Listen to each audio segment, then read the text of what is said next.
Hello friends, அஸ்ஸலாமு அலைக்கும் and வணக்கம். Welcome to Yas cooking channel. இன்றைக்கி நம்ம பயனுள்ள சமையல் குறிப்புகள் தான் பார்க்க போகிறோம். எப்போவுமே நம்ம செய்கிற வேலையை எப்படி கொஞ்சம் ஈஸியாக செய்யுதுன்னு சொல்லிட்டு தான் இன்றைக்கி வீடியோவில் பார்க்க போகிறோம். வீடியோ ஃபுல்லாக ஸ்கிப் பண்ணாமல் பாருங்கள். நீங்கள் இப்போ தான் ஃபஸ்ட்டாக நம்ம சேனல் பார்க்குறீங்க அப்படின்னா சப்ஸ்கிரைப் பண்ணிக்கோங்க. வாங்க வீடியோக்குள்ளே போகலாம். ஃபஸ்ட்டாக நாம் ஒரு பாத்திரம் எடுத்துகிட்டு அதில் எண்ணெய் ஊற்றியாச்சு. அதோட தேவையான அளவு உப்பு சேர்த்திக்கலாம். உப்பு சேர்த்திட்டு கொஞ்சமாக தண்ணி சேர்த்திருக்கேன். இதை நல்லா மிக்ஸ் பண்ணிக்கலாம். உப்பு தண்ணியெல்லாம் கரையிற மாதிரி நல்லா மிக்ஸ் பண்ணி வச்சாச்சு. இப்போ நான் இதில் என்ன பண்ண போகிறேன் அப்படின்னா சப்பாத்திக்கு மாவு பிசைய போகிறேன். தேவையான அளவு கோதுமை மாவு எடுத்துக்கிறேன். இப்போது எடுத்துகிட்டு சப்பாத்திக்கு எப்போவுமே நம்ம எப்படி மாவு பிசைவோமோ அதே மாதிரி பிசைஞ்சுக்கலாம். இப்படி நம்ம ஃபஸ்ட்டு எண்ணெய் ஊற்றிட்டு அதுக்கப்புறம் மாவு பிசைஞ்சோம் அப்படின்னா குண்டால் கொஞ்சம் கூட ஒட்டவே ஒட்டாது. இந்த மாவு பாத்திரத்தை கழுகுறதுக்கு ரொம்பவே ஈஸியாக இருக்கும். மாவு பிசைறதுக்குமே நல்லா சாஃப்டாக வரும் மாவு. இங்கே பாருங்கள், குண்டால் ஒட்டவே இல்லை. நீங்கள் நார்மலாக எண்ணெய் ஊற்றாமல் மாவு பிசைஞ்சிங்க அப்படின்னா இந்த பாத்திரத்தில் நிறைய மாவு ஒட்டியிருக்கும். இப்போ பாருங்கள், நம்ம கொஞ்சம் கூட ஒட்டாமல் நம்ம மாவு பிசைஞ்சாச்சு. இந்த குண்டாவை கழுகுறதுக்கு ரொம்ப ஈஸியாக இருக்கும்.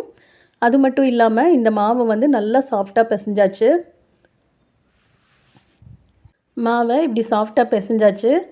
இந்த பிசைஞ்ச மாவை இப்படியே விடாமல் கொஞ்சம் கையில் தண்ணியை டிப் பண்ணிவிட்டு இந்த மாவோட தடவி வச்சிட்டோம் அப்படின்னா நல்லா சாஃப்டாக இருக்கும். இப்படி தண்ணியில் டிப் பண்ணிவிட்டு இப்படி மாவில் தடவி வச்சிட்டோம் அப்படின்னா நல்லா சாஃப்டாயிரும். இந்த தடவி வச்ச மாவில் சப்பாத்தி செஞ்சாலும் சரி, பூரி செஞ்சாலும் சரி சூப்பராக வரும். சப்பாத்தியெல்லாம் நல்லா சாஃப்டாக வரும். பூரி பார்த்திங்க அப்படின்னா நல்லா புசு புசுன்னு வரும். செஞ்சு காமிக்கிற பாருங்கள். எண்ணெயில் போடும்போதே நல்லா உப்பிட்டு வரும் பூரி. இதே மாதிரி ட்ரை பண்ணி பாருங்கள். அதோடு நம்மளுக்கு மாவும் காயவே காயாது. நல்லா சாஃப்டாகவே இருக்கும். இந்த மாவில் சுட்ட பூரி எப்படி நல்லா உப்பிட்டு வருதுன்னு பாருங்கள். நல்லா புசு புசுன்னு இருக்கும் இந்த பூரி. அதோட நல்ல ஒரு கோல்டன் ப்ரௌன் கலர்லேயும் வரும். பார்க்குறக்கே நல்லாயிருக்கும். சாப்பிட்றதுக்கு செம்ம டேஸ்ட்டாக இருக்கும். ட்ரை பண்ணி பாருங்கள். அடுத்த டிப்ஸ் பார்த்துடலாம். நம்ம இஞ்சி பூண்டு இந்த மாதிரி தட்டுற கல்லெல்லாம் வீட்டில் வச்சுருப்போம். இதை அவசர அவசரமாக நம்ம இஞ்சி பூண்டெல்லாம் தட்டிட்டு அப்படியே வச்சுருவோம். அடுத்த டைம் பார்க்கும்போது தூசி குப்பை இதெல்லாம் இது பண்ணியிருக்கோம். இது நம்ம கழுகி வச்சுட்டு இந்த மாதிரி டம்ளர் போட்டு மூடி வச்சிட்டோம் அப்படின்னா எவ்வளோ நாள் கழித்து நம்ம எடுத்தாலும் க்ளீனாகவே இருக்கும். இதில் குப்பை தூசி சில நேரங்களில் குட்டி குட்டி பூச்சி கூட உள்ளே இருக்கும். அதெல்லாம் தவிர்க்கறதுக்கு இந்த மாதிரி டம்ளர் போட்டு நம்ம மூடி வச்சிட்டோம் அப்படின்னா இது நல்லா ஃப்ரெஷ்ஷாகவே இருக்கும். ட்ரை பண்ணி பாருங்கள். அடுத்த டிப்ஸ் என்னன்னு பார்த்தலாம். அதுக்கு நான் இப்போ 3 எலுமிச்சம்பழம் எடுத்திருக்கேன். ஃபஸ்ட்டு நம்ம நார்மலாக சாறு புழிஞ்சோம் அப்படின்னா வரவே வராது. இந்த மாதிரி நல்லா தேய்ச்சிட்டு நல்லா அழுத்தம் கொடுத்து தேய்ச்சிட்டு அதுக்கப்புறம் நம்ம சாறு புழிஞ்சோம் அப்படின்னா நல்லா சாறு வரும். இந்த லெமன் டிப்ஸ்லேயே 3 டிப்ஸ் பார்த்தலாம். இப்போ லெமன் சாறு புளியும் போது எப்போவுமே பார்த்திங்க அப்படின்னா நான் இப்போ புழிஞ்சிட்ருக்கேன் பாருங்கள், அந்த மாதிரி புளியக்கூடாது. அந்த மாதிரி நம்ம சாறு புழிஞ்சோம் அப்படின்னா ரொம்ப கசப்பாக இருக்கும். இப்படி புளியாமல் இந்த தோலை நல்லா இந்த மாதிரி திருப்பிட்டு அதுக்கப்புறமா சாறு பிழிஞ்சிங்க அப்படின்னா நம்மளுக்கு அந்த கசப்பு ஏறவே ஏறாது. நல்லா சாரும் நல்லா நிறைய வரும்.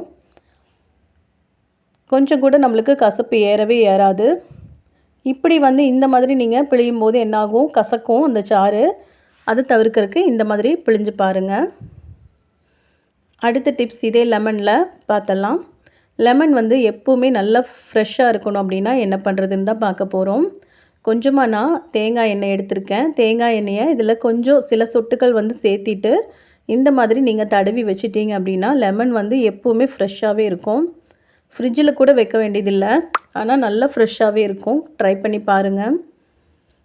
இந்த டிப்ஸ் பிடிச்சிருந்தா வீடியோக்கு ஒரு லைக் கொடுத்துருங்க. அடுத்த டிப்ஸ் என்னென்னு பார்த்தலாம். நாம் சுண்டல் பட்டாணி இதெல்லாம் ஊற வைக்கிறதுக்கு மறந்துடுவோம். இது எல்லாருக்குமே உள்ள ஒரு பழக்கம்தான். இதை நம்ம சீக்கிரமே ஊற வைக்கிறதுக்கு என்ன பண்ணுறதுன்னு தான் பார்க்க போகிறோம். தேவையான அளவு சுண்டலோ பட்டாணியோ எடுத்துகிட்டு ஒரு ஹாட் பாக்ஸில் போட்டிருக்கேன். நல்லா கொதிக்கிற தண்ணியை இதில் ஊற்றிடலாம். ஊற்றிட்டு ஒரு அரை மணி நேரம் மூடி வச்சோம் அப்படின்னா போதும். நல்லா சூப்பராக ஓவர் நைட்டில் எப்படி ஊறி வருமோ அதே மாதிரி நம்மளுக்கு ஊறி வந்திருக்கும். நம்ம எடுத்து சமைக்கிறதுக்குமே சீக்கிரமாக சமைச்சிடலாம். இது நம்ம ஊற வைக்கும்போது கழுகிட்டு ஊற வச்சோம் அப்படின்னா இன்னுமே நல்லாயிருக்கும். பாருங்கள், இப்போது நான் எடுத்து காமிக்கிற பாருங்கள். இப்போ கூட அந்த சூடு ஆறவே இல்லை. அரை மணி நேரத்துக்கு மேலே ஆயிடுச்சு. இந்தளவுக்கு நல்லா ஊறிருக்கு பாருங்கள். நம்ம எப்படி நைட் டைமில் ஊற வைப்போமோ அதே மாதிரி சூப்பராக ஊறிடுச்சு. இந்த டிப்ஸை ட்ரை பண்ணி பாருங்கள். இந்த டிப்ஸ் பிடிச்சிருந்தா வீடியோக்கு ஒரு லைக் கொடுத்துருங்க. அடுத்த டிப்ஸ் பார்த்தலாம். நம்ம பூரி மசால் செய்கிறதுக்கோ அல்லது எதுக்காவது உருளைக்கிழங்கெல்லாம் வேக வைப்போம். அப்போ வந்து நீங்கள் கட் பண்ணாமல் முழுசாக வேக வச்சிங்க அப்படின்னா சீக்கிரமே வெந்துடும். அதோட வேக வைக்கும்போது கொஞ்சமாக கல்லுப்பு சேர்த்திட்டு வேக வைங்க. நல்லா வெந்து மசிக்கிறதுக்கு வந்து சூப்பராக ரெடி ஆயிரும். இதே மாதிரி உருளைக்கிழங்க வேக வைக்கும்போது பார்த்தீங்க அப்படின்னா தோல் உரிக்கிறதுக்கும் சரி மசிக்கிறதுக்கும் சரி ரொம்ப ஈஸியாக இருக்கும். உருளைக்கிழங்கு வந்து ஈஸியாக வெந்தும் ரெடி ஆயிரும். நம்ம மசாலுக்கெல்லாம் வந்து நல்லா மசிச்சு செஞ்சோம் அப்படின்னா தான் டேஸ்ட்டாக இருக்கும். இதே மாதிரி நீங்களும் ட்ரை பண்ணி பாருங்கள். அடுத்த டிப்ஸ் என்னன்னு பார்த்தலாம். அடுத்ததாக வந்து நம்ம பூரிக்கிழங்கெல்லாம் செய்கிறப்போ பார்த்தோம் அப்படின்னா நம்ம ஹோட்டலில் செய்கிற மாதிரி டேஸ்ட் வரவே வராது. அது எப்படி செய்யுதுன்னு சொல்லிட்டு தான் பார்க்க போகிறோம். கொஞ்சமாக எண்ணெய் ஊற்றிட்டு அதுக்கு கடலைப்பருப்பு சேர்த்திருக்கேன். கண்டிப்பாக கடலைப்பருப்பு சேர்த்துங்க. அதோட 1/2 டீஸ்பூன் கடுகு சேர்த்திருக்கேன். வெங்காயம் வந்து இந்த மாதிரி ஸ்லைஸ் பண்ணி கட் பண்ணி எடுங்க. அதே மாதிரி கருவேப்பிலை, பச்சை மிளகா, மல்லி இலை இதில் எதுவுமே வந்து ஸ்கிப் பண்ணாமல் சேர்த்திக்கோங்க. எப்பவுமே வந்து பூரிக்கிழங்குக்கு வெங்காயம் வந்து ஜாஸ்தியாக சேர்த்தணும் அப்படின்னா நல்லாயிருக்கும். அதுவும் இல்லாமல் நல்லா ஸ்லைஸாக கட் பண்ணி சேர்த்தணும் அப்படின்னா நல்ல டேஸ்ட்டாக இருக்கும். இதே மாதிரி ட்ரை பண்ணி பாருங்கள். இப்போது வெங்காயமெல்லாம் சேர்த்திட்டு வெங்காயம், கருவேப்பிலை, மல்லி இலை, பச்சை மிளகாய் எல்லாத்தையுமே நம்ம எண்ணெயில் சேர்த்தியாச்சு. வதங்கினதுக்கப்புறம் உப்பு போட்டுட்டு நல்லா வெந்து மசிஞ்ச உருளைக்கிழங்க இந்த வெங்காய மசாலா கூட கொஞ்சம் நேரம் இந்த மாதிரி வதக்கி விடுங்க. எண்ணெயிலே வந்து வதங்கணும். வதங்கும் போது நல்லா சாஃப்டாகி வரும். அப்புறமா கொஞ்சமாக மஞ்சள் தூள் சேர்த்திட்டு திருப்பியும் நல்லா கரண்டியில் மசிச்சு கிளறி விடுங்க. அதுக்கப்புறம் தேவையான அளவு தண்ணி சேர்த்திக்கலாம்.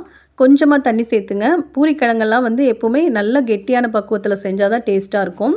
இந்த பூரிக்கிழங்கு மசால் செய்யும்போது தக்காளி சுத்தமாக வந்து சேர்த்தாமல் செஞ்சு பாருங்கள். ரொம்ப டேஸ்ட்டாக இருக்கும். நம்ம ஹோட்டல்லாம் எப்படி சாப்பிடுவோமோ அதே மாதிரி டேஸ்ட்டாக இருக்கும். ட்ரை பண்ணி பாருங்கள். இந்த மாதிரி கெட்டியான பக்குவத்தில் அளவான தண்ணி ஊற்றிட்டு கொதிக்க வச்சதுக்கப்புறம் பார்த்தீங்க அப்படின்னா நல்லா ரெடி ஆயிரும். இதை பூரியோடு சேர்த்து சாப்பிடும்போது ரொம்ப டேஸ்ட்டாக இருக்கும். இந்த டிப்ஸ் பிடிச்சிருந்தா வீடியோக்கு ஒரு லைக் கொடுத்துருங்க. அடுத்த டிப்ஸ் என்னன்னு சொல்லி பார்த்தலாம். நாம் டீ போட்டு குடிப்போம். டீ எல்லாம் போடும்போது எப்போவுமே ஒரே மாதிரி போடாமல் கொஞ்சம் டிஃப்ரெண்ட்டாக போட்டு பாருங்கள். செம்ம டேஸ்ட்டாக இருக்கும். அதுக்கு தேவையான அளவு பால், தண்ணி எல்லாத்தையும் சேர்த்திட்டு உங்களுக்கு எவ்வளோ டீ தூள் தேவையோ அந்த அளவுக்கு சேர்த்துக்கோங்க. அதோட சர்க்கரை இது எல்லாமே சேர்த்திட்டு கூடவே வந்து கொஞ்சம் ஏலக்காய் தூள் சேர்த்திட்டு டீ வச்சு பாருங்கள். செம்ம டேஸ்ட்டாக இருக்கும். எப்போவுமே ஒரே மாதிரி டீ வச்சு குடிக்கிறதுக்கு கொஞ்சம் டிஃப்ரெண்ட்டாக இந்த மாதிரி டீ போட்டு குடிச்சு பாருங்கள். ரொம்ப டேஸ்ட்டாகவும் அதோட நல்ல ஒரு ரீஃப்ரெஷ்ஷாகவும் இருக்கும். நான் இன்றைக்கி இந்த டீஸ்பூனுக்கு ஒரு 1/2 டீஸ்பூன் அளவில் ஏலக்காய் தூள் சேர்த்திருக்கேன். உங்களுக்கு எவ்வளோ தேவையோ அந்த அளவுக்கு சேர்த்திட்டு நல்லா இந்த மாதிரி மிக்ஸ் பண்ணி கொடுத்துருங்க. அப்போ தான் சர்க்கரை எல்லாமே நல்லா கலந்து கொதித்து சூப்பராக ரெடியாகி வரும். இப்போ இதை ஃபில்டர் பண்ணிவிட்டு நல்லா நுர பொங்குற அளவுக்கு டீயை ஆற்றிக்கோங்க. ஆற்றிட்டு குடிச்சு பாருங்கள். செம்ம டேஸ்ட்டாக இருக்கும். நம்ம வீட்டில் வேலையெல்லாம் செய்கிறப்போ இந்த மாதிரி இடையில ஒரு டீ போட்டு குடிக்கும்போது ரொம்ப ரீஃப்ரெஷ்ஷாக இருக்கும். கண்டிப்பாக ட்ரை பண்ணி பாருங்கள். இந்த டிப்ஸ் பிடிச்சிருந்தா வீடியோக்கு ஒரு லைக் கொடுத்துருங்க. அடுத்த டிப்ஸ் என்னன்னு சொல்லிட்டு பார்த்தலாம்.